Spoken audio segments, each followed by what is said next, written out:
tomar uma água. Vamos lá. Relação do Novo Testamento com o Velho Testamento sobre o Monte Sinai e o Mar Vermelho. Lá em Hebreus, né, o autor de Hebreus vai falar sobre a travessia do Mar Vermelho, só que no original, no grego, está Mar de Juncos. Então isso daí seria uma indicação de que, na verdade, o povo não passou pelo Mar Vermelho, né? Ele teria passado por esse pântano. O problema é como que um povo passa pelo pântano e depois Faraó e suas tropas teriam se afogado no pântano. Não Faraó, né? Mas os homens de Faraó teriam se afogado no pântano. Né? Então, aí são possíveis contradições, né? Porque o Mar de Juncos é um pântano. Mas no Novo Testamento fica lá escrito Mar de Juncos. Gálatas, né? Paulo vai dizer sobre o Monte Sinai, e ele vai falar sobre a questão do Monte Sinai ficar na Arábia. Ele é bem explícito em falar isso, né? Então isso seria um ponto indicativo de que ele ficaria no sul, na Jordânia, no sul da Jordânia lá. Mas tem uns outros problemas, né? Porque as informações nem sempre batem muito em relação aos próprios relatos bíblicos. Então tem essas questões aí que os autores do Novo Testamento citam informações supostamente precisas, mas que não parecem ser tão precisas assim. No caso de Hebreus, a questão deles terem atravessado o Mar de Juncos e não o mar mesmo, né? Um pântano e não um mar. E no Gálatas, a posição do monte, o lugar onde o monte ficaria. Crescente fértil. Né? O crescente fértil é essa região aqui que está em verde. Né? Essa região aqui é a região onde as civilizações mais antigas se desenvolveram. Né? Então é chamado de crescente fértil porque foi aqui que cresceu, né? Que fertilizou muitos povos foram fertilizados aqui. Né? Se desenvolveram, cresceram, expandiram, se tornando impérios e etc. A Mesopotâmia, por exemplo, é a região onde vai ficar o Império da Babilônia. O Egito, né, vai ficar o Império do Egito. Para cá, subindo, vai ser os gregos. Mas aqui, assim, é a Síria. Então, boa parte dos antigos impérios que a Bíblia narra estão localizados no Crescente Fértil.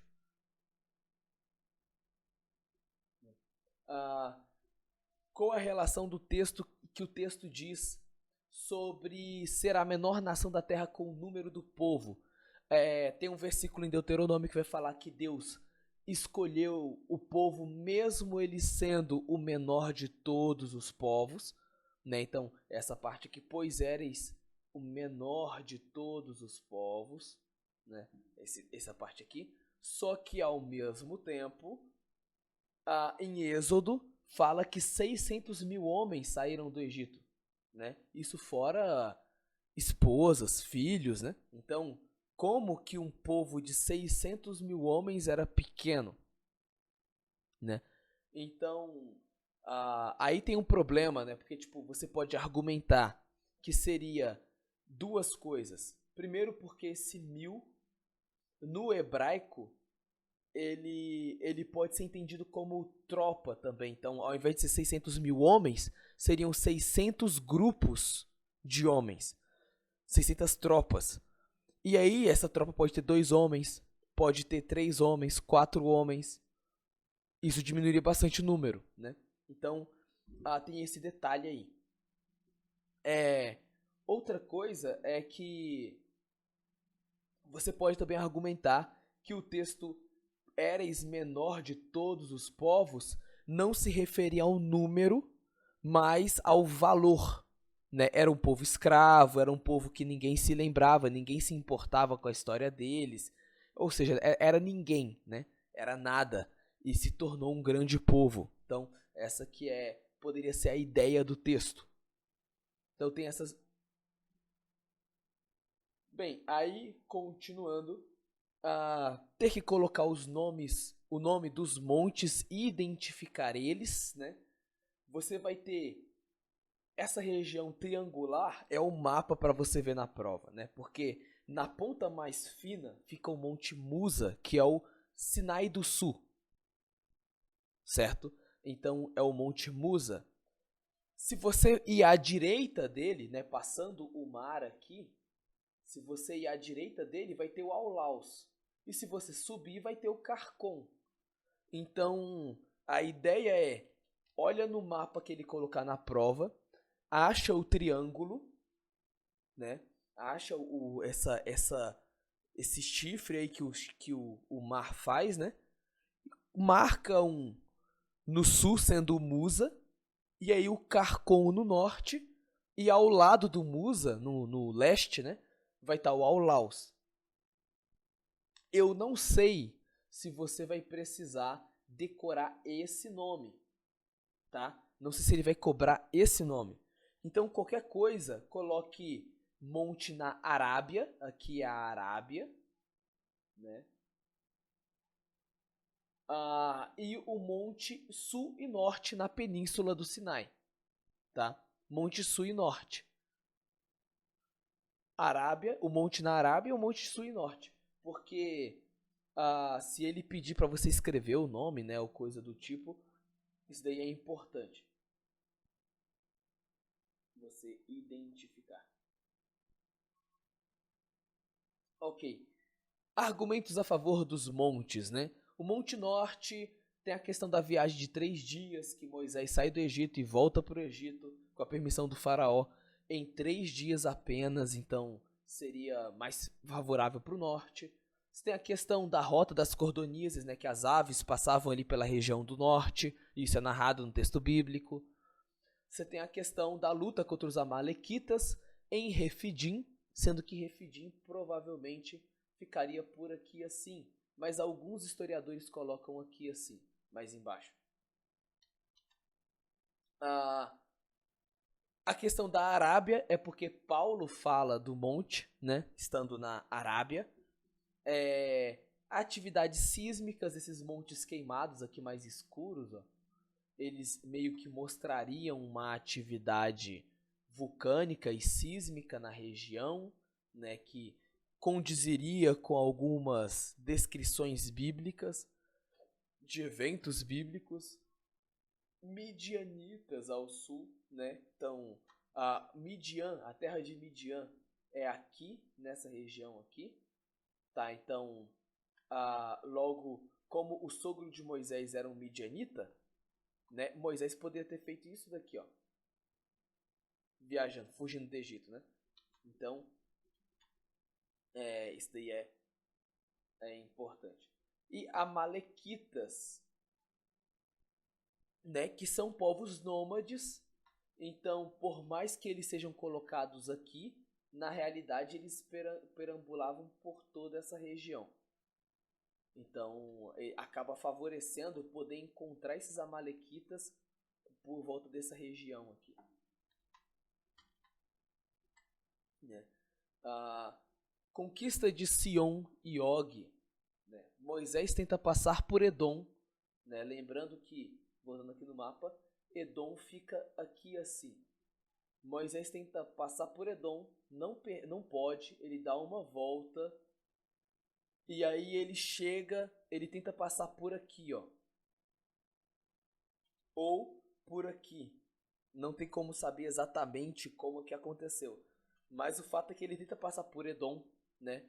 O pessoal de Edom não permite eles passarem, então ele faz um retorno e ele tenta passar por Sion, né? Aí o cara não deixa ele passar, então Moisés invade as terras de Sion, guerreia contra Sion e conquista a região. Isso permite que eles passem para Canaã, isso é importante, né? Então Sion se torna importante por ser esse portão.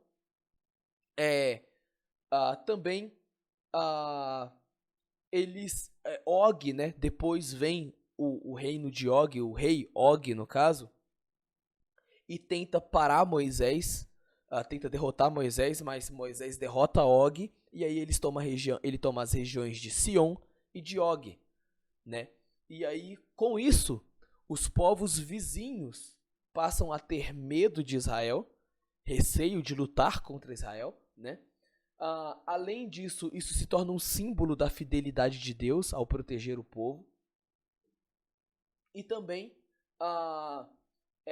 essas são as primeiras terras a serem distribuídas como herança, né? Eles pegam essas terras e distribuem entre Ruben, Manassés Oriental e Gade. Tá? Aí vem Josué, né? Começa a conquista da Transjordânia. Josué conquista Jericó, né? Que é a primeira cidade ali que ele conquista. Depois vem Ai, Gibeão e Betel. São outras cidades, só que até então essas cidades são pequenas, elas são insignificantes. Mas aí eles conseguem conquistar Hazor, e Hazor é uma cidade grande, e essa é uma vitória importante, porque é uma cidade fortificada, uma cidade respeitada na região e tudo. E quando eles tomam Hazor, isso mostra também tanto a fidelidade de Deus como a questão de deles serem capazes de assustar o povo, né? De se manter naquela região ali com certa autoridade. Então a conquista de Hazor é muito importante por ser uma cidade grande e fortificada. Aí vem a questão de quando Israel conquistou a terra, porque tiveram um problema com o tipo de terreno ou não, né? Eles tentam conquistar outras regiões, até conseguem, mas perdem essas regiões. E eles perdem porque Israel não tinha tecnologias. O texto bíblico é bem claro em dizer que os cananeus tinham carruagens, que eles tinham espadas melhores, né, que eles se equipavam de forma melhor. Então, e os israelitas eram bem tribais, então eles não tinham a condição de guerrear em solo igual. Eles só conseguiam vencer as batalhas quando estavam lutando na montanha, né, no solo alto. Porque aí, nesse solo alto, não tem como você fazer as carruagens correrem, não tem como você fazer toda aquela levar todo aquele aparelho de guerra, né? Então eles aproveitavam dessa vantagem para vencer e conseguiam conquistar regiões montanhosas, mas não regiões planas. Aí vem a questão da importância dos reis, né? O que vai permitir então que Israel consiga conquistar essas terras que até então eles não conseguiam conquistar, mesmo com os juízes, né? Os juízes se mostram incapazes de manter o povo unido, é que com o rei eles se tornam um povo unido, passam a ter um exército formal, e com esse exército formal eles conseguem combater esses outros povos, né? E conseguem se desenvolver também como reino, se tornando o reino de Israel. Então é muito importante Davi e Saul por causa disso. Lembrando que Davi ele consegue fazer muito mais que Saul, porque ele recupera a arca, ele leva a arca para Jerusalém, ele constrói a capital, e a capital se torna tanto símbolo religioso como político de Israel. Então ele consegue unificar o povo através disso, né?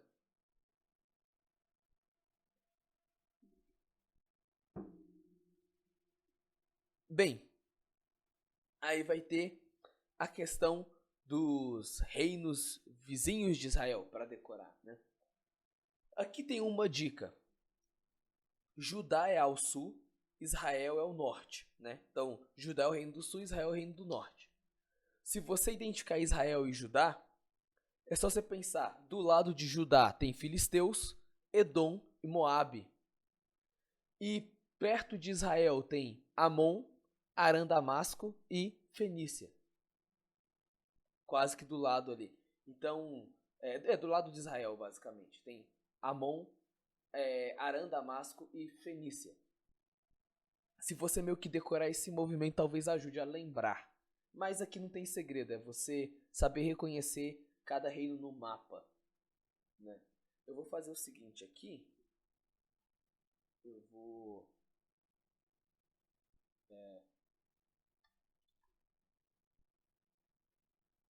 no outro resumo que eu mandei, eu vou deixar assim, porque no outro resumo já tem isso. O mapa com os nomes, né? O mapa com os nomes que eu coloquei por cima para não confundir, porque aqui tá em inglês, né? Mas bem, Herodes e seus filhos. Herodes o Grande, um homem violento e tal, conquistou a região da Palestina. dividiram o reino dele, não foi ele, né? Foi na verdade o Império Romano, dividiu o reino em 3 partes para cada um de seus filhos, que ficaram conhecidos como tetrarcas, né? Tetrarcas.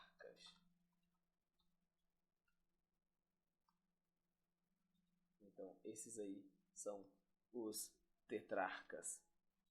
Opa. Então, tem o Herodes Arquelau, o Herodes Filipe e o Herodes Antipa. Já coloca na sua cabeça que o Arquelau era um cara violento, porque isso vai ser importante para a sequência das viagens de Jesus, né? Como Arquelau era violento, José não quis ir para a região em que Arquelau estava dominando, que era a região de Belém. Então ele vai para Nazaré. Ok. A sequência das viagens de Jesus, né? Nazaré para Belém por causa do censo, né? Porque o imperador romano, acho que é Cláudio, manda que tenha um censo populacional e aí José era de Belém, então ele tem que ir para Belém. Jesus nasce em Belém, então eles saem de Nazaré, onde eles moravam, vão para Belém e Jesus acaba nascendo em Belém, né? Lá em Belém, Jesus, quando nasce, ele é levado para Jerusalém para ser circuncidado, porque Jesus é judeu, né? Então ele tinha que ser circuncidado. Depois ele volta para Belém. Depois que ele volta para Belém, né? Tem a questão de Herodes mandar matar as crianças, né? De até 2 anos de idade. Então eles fogem para o Egito, Belém para o Egito, por causa da perseguição de Herodes. Do Egito para Nazaré, eles não voltam para Belém, né? Eles estão no Egito, vão para Nazaré, não voltam para Belém por causa de Herodes Arquelau, que era tão violento quanto o pai. E aí Jesus vai para Jerusalém, morando em Nazaré já, né? Jesus vai morar em Nazaré até a fase adulta dele, mas na adolescência, Jesus vai para Jerusalém para participar da Páscoa, e aí ele volta, que é quando acontece aquele evento que lá no templo ele começa a ensinar e tal.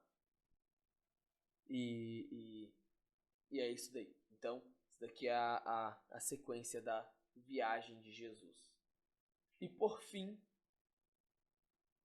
quais os problemas que os críticos falam sobre o Êxodo, travessia do mar, muita gente, etc.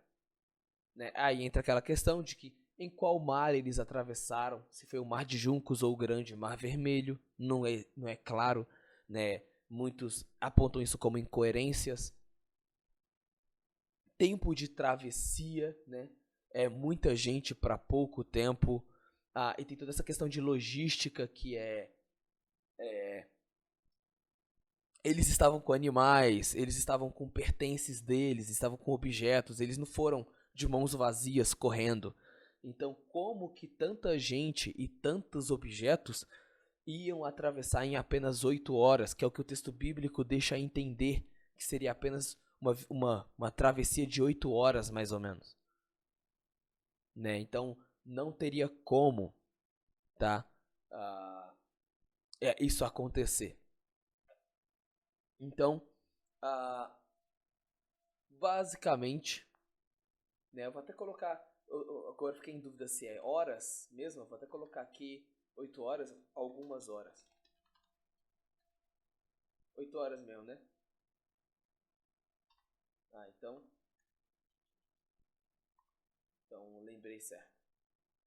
Ok, então, sendo assim, esses são os assuntos